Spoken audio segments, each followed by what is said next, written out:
दोस्तों, आपने कहावत तो अक्सर सुनी होगी, नेकी कर दरिया में डाल। हमारे बड़े बूढ़े कहते हैं कि हमें नेकी करने में पीछे नहीं हटना चाहिए, हमेशा नेक और अच्छे कर्म ही करने चाहिए। लेकिन कभी कभी दुनिया के दुख और मुसीबतों में हमारा विश्वास और ध्यान डगमगा जाता है। ऐसे में हमारे गुरुओं, ऋषि मुनियों द्वारा सुनाई गई प्रेरक कथाएं ही हमारा मार्गदर्शन करती है। आज हम आपको सुनाने जा रहे हैं जैन धर्म गुरुओं द्वारा सुनाई गई एक प्रचलित कथा, मैना सुंदरी कथा।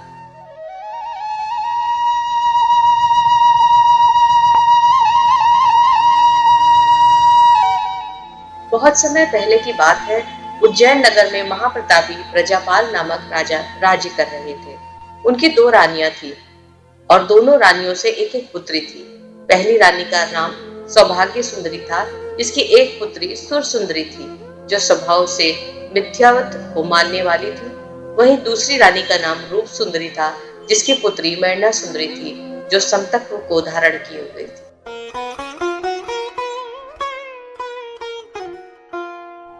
राजा ने एक दिन राज्यसभा में अपनी पुत्रियों की बुद्धिमता की परीक्षा लेते हुए कर्म के सवाल पर राजा ने पूछा, क्या पिता के कर्म से प्राप्त ऐश्वर्य से आपको सभी खुशियां मिल सकती हैं? प्रश्नोत्तरी में सुरसुंदरी ने कहा, मुझे मेरे महान पिता राजा की कृपा से सब कुछ मिल जाएगा। वहीं मैना सुंदरी से राजा ने जब ये सवाल पूछा तो उसने कहा, सभी जीवात्मा अपने पूर्व एवं वर्तमान जीवन के कर्म के अनुसार ही सुख और दुख प्राप्त करते हैं। मैना सुंदरी का जवाब सुनकर राजा अति क्रोधित हुआ और उसका अभिमान चूर चूर हो गया। अभिमान से चूर राजा अति क्रोधित होते हुए मैना से बोला कि तुझे ये हीरों से जड़े रेशमी वस्त्र, स्वादिष्ट भोजन, रत्न के झूले, दास दासियां सब कुछ मेरी मेहरबानी की वजह से मिल रहे हैं। इस बात पर मैना ने कहा, पिताजी आप क्रोधित ना होए, मेरे पूर्व जन्म के सत्कर्मों के कारण ही आपके यहाँ मेरा जन्म हुआ है। मैना की बातों से क्रोधित राजा प्रजापाल ने मैना की बड़ी बहन सुरसुंदरी का विवाह शंखपुरी के अधिपति राजा अरिदमन के साथ राजशाही ठाट बाट से किया और उसे दहेज में धन दौलत और दास दासियां दिए। घमंडी पिता प्रजापाल ने मैना को धिक्कारते हुए उसका अपमान किया और कहा कि उसका दंड तुझे अवश्य मिलेगा। अगले दिन प्रजापाल शिकार पर निकले। उन्होंने एक बड़े झुंड को आते देखा। पता लगाने पर मालूम हुआ कि वह 700 कोढ़ियों का झुंड है। अहंकार से ज्वलित राजा ने पुत्री मैना का विवाह कोढ़ियों के राजा उम्बराणा के साथ करने का निश्चय कर लिया।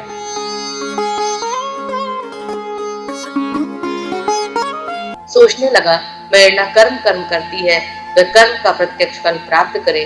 वह कटु वचन मेरे मस्तिष्क में अभी भी अटक रहे हैं। उम्बराणा की बारात राजमहल की ओर बढ़ रही है। राणा खच्चर पर सवार है।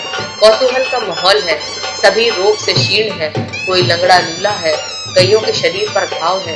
उनको देखकर लग रहा है नरक से भी बदतर जिंदगी जी रहे। राजा ने प्रजापाल के आदेश स्वरूप कहा कि मैना, तेरे कर्मों द्वारा प्रदान ये तेरा पति आया है, इसके साथ शादी कर सभी प्रकार के सुखों को तू भोग।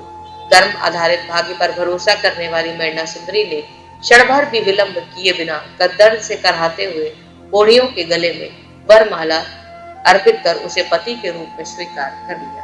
उम्बराणा ने लड़खड़ाती आवाज में मैना से कहा, खूब गहराई से सोच लो कंचन वर्णी, तेरी काया मेरे संग से नष्ट हो जाएगी। तुम देवांगना जैसी मुझे पति मानना उचित नहीं है। ऐसे वचन सुनकर मैना को अपार दुख हुआ। आंखों से टप टप आंसू टपकने लगे।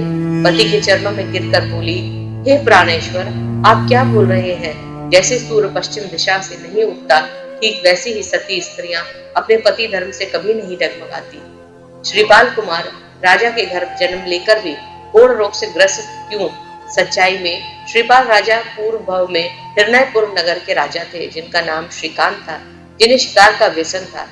उनकी रानी श्रेष्ठ गुण वाली श्रीमती, जिनकी जैन धर्म पर अटूट श्रद्धा थी, वे हमेशा राजा को एकांत में समझाया करती थी कि हे प्राणेश्वर, किसी भी जीव की हिंसा से जन्मों जन्म तक भयंकर परिणाम भुगतने पड़ते हैं, लेकिन गलत मार्ग के व्यसनी इतने जल्दी कहाँ समझने वाले थे।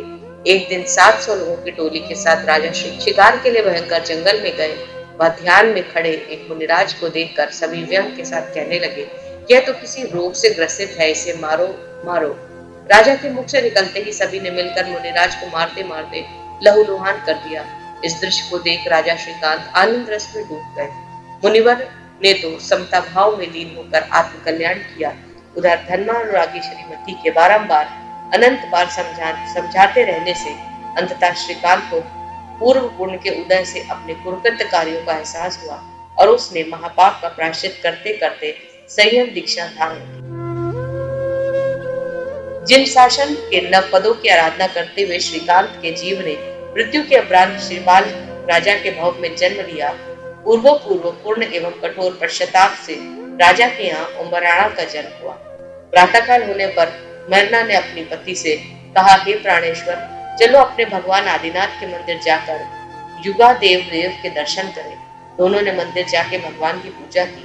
पूजन करके मरना ने पतिदेव से कहा, प्राणनाथ, पास में ही बौद्धशाला में गुरु भवंतर विराजमान है एवं वे देशना दे रहे हैं, हम भी धर्म देशना का श्रवण करें।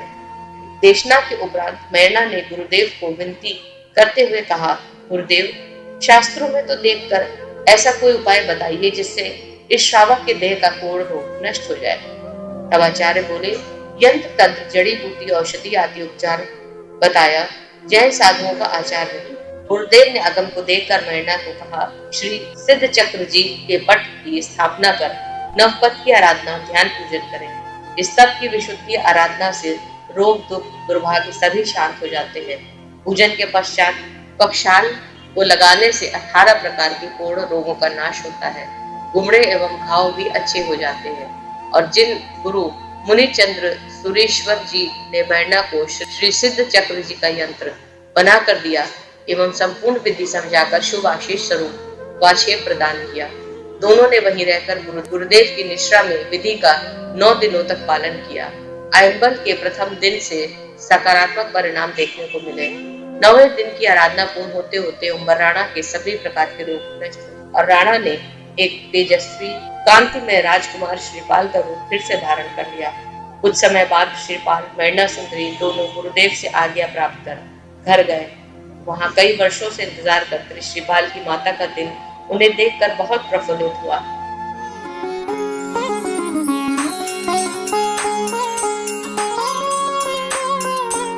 दोनों ने मां के चरण स्पर्श किए, मां के करुणामय आशीर्वाद दिया, जिनकी वाणी के मार्गदर्शन को शाश्वत बताते हुए तहे दिल से बहू का आभार व्यक्त किया। बहू ने भी खुशी के आंसुओं के साथ माता जी के दोबारा चरण स्पर्श किए। भावों से जिन शासन की आराधना में रहे, इस जोड़े ने अपने 700 कोढ़ी साथियों को भी नवपथ आराधना तब विधिवत कराकर उनका भी रोग दूर कर निरोगी बना दिया। यह है कल्याण, मित्र का फर्ज और मित्रता का फल। वर्षों उपरांत एक दिन राजा प्रजापाल ने महाकाल राजा के स्वागत में कार्यक्रम रखा। उसमें श्रीपाल राजा और मैरना को भी बुलाया। कार्यक्रम में नृत्य रखा गया और नृत्यांगनाएं भी बुलाई गई। नृत्य की शुरुआत हुई। अशुभ कर्म करने और उनके उदय से उस नृत्यांगना की पहचान मैरना की बहन सुरसुंदरी के रूप में हुई। जब सभी को पता चला, सुरसुंदरी बहन मैरना के पैरों में गिरकर बहुत रोई एवं अपनी पूरी कथा व्यथा बताई। मैरना उसे सांत्वना देकर घर चली गई। सुरसुंदरी श्री पश्चाताप करते हुए स्वकर्म को स्वीकार कर जिन आराधना में लग गई।